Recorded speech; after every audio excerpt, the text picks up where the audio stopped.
So I've been thinking, twins are really prominent in my life.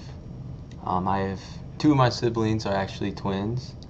My girlfriend's identical twin, which I know everyone's saying Joe probably has ran into trouble with that, and I have. First date, my girlfriend's twin answers the door, and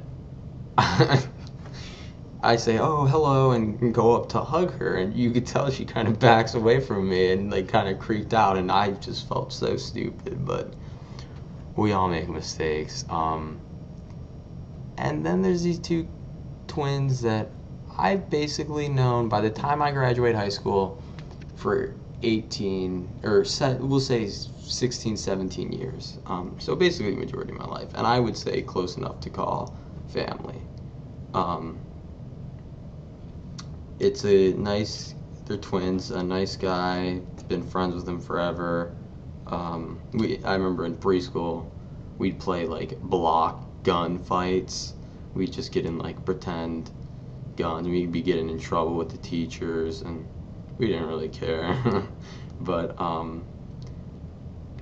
the girl, at first, oh my God, this is like the fifth video I made. I try not to use names, but I'm just gonna use a first name here, Taylor. She was diagnosed 17 years ago with leukemia. Which 17 years ago, you're dead. You're told as a baby you have leukemia.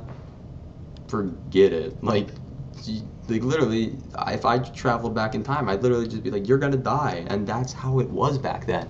And let me tell you, if you have cancer today, you can beat it. I beat it with, like my dad says, it's the cocktail approach. Throw everything at that thing. I don't care if you wake up and hit yourself in the head, and or like for me, when I would drink a milkshake, I would just chug it because I'd brain freeze thinking that hell, there's some cancer things in there. I'd just freeze them up, like get them annoyed so they'd get out of my head. I don't want that thing in my head no more. And that's why though I'm cancer free, I'm doing 4 more months of chemotherapy because I don't want to just get this thing, hey, push it off so in 4 months it will come back. No, no, no, no, no. This thing has caused me so much trouble. For the first 2 months, I was like, oh, brain tumor, I don't have to go to school. But, like, just the shit I've gone through with it, I'm done with it, Like, okay, like, me and my girlfriend were talking, and in 6 months, I basically lived a life of adversity, Like, you mean brain tumor, You piled all that on me in 8 months. Like, jeez, calm down, brain tumor.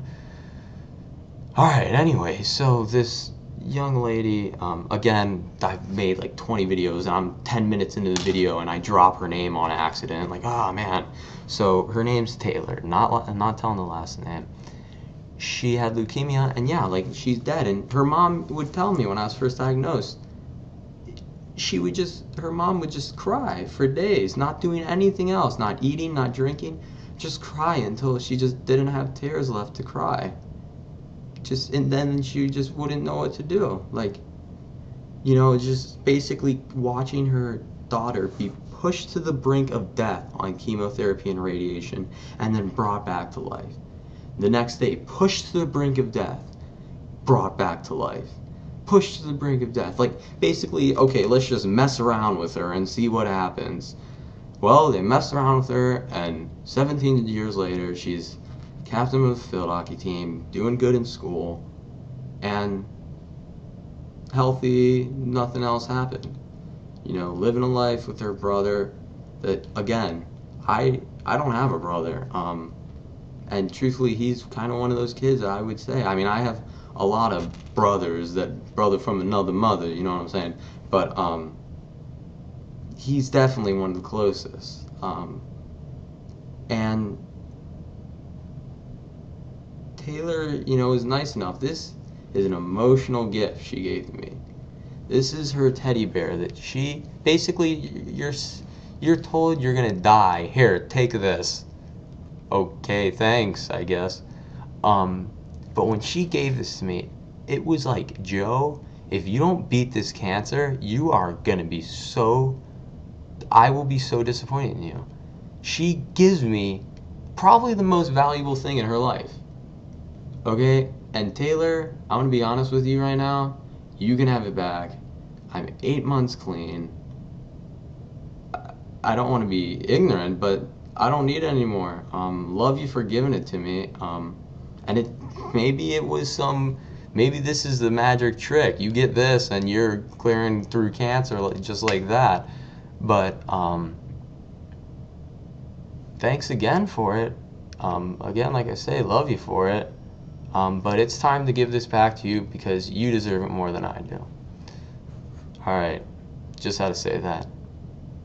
Well, actually, let me say one more thing. So I'm coming out of kindergarten one day, or preschool one day. Kind of a quiet kid. I would do bad stuff, but I was real quiet.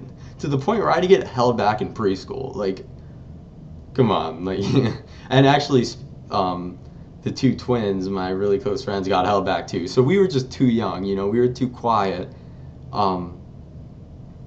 And then, it was funny. I was always tricking kids in preschool. Oh yeah, I got zombies at my house. Let me come pick you up in a spaceship while you're sleeping. And they're like, oh dude, sweet. But like, I don't know. I had this imagination when I was a kid. Like, let's be honest. I developed my goalkeeping skills in soccer by just playing pretend keeper with myself, kicking the ball against the wall. And I remember telling my coach, a really important coach me this, and he just looks at me and just like, and I said, I don't want to play on a better team because I can just do this in my basement. And he just looked at me and like, we were playing with a beach volleyball in your basement, and that's how you're gonna get better. And I just, yeah, that's how I do it. Anyways, Taylor comes up behind me, and I'm really kind of like nervous, and she just goes, hey Joe, like in this kind of like, hey. And I'm just like, hey, Taylor. And like, right then, it's like, I'm in love, just a little puppy love. And I don't know, it's just, and like, I had the crush on her. And then in 6th grade, I was still kind of like coming up to 6th grade, I was still kind of like quiet, like, not quiet, just not like really public cool. I was just like cool within my group of friends.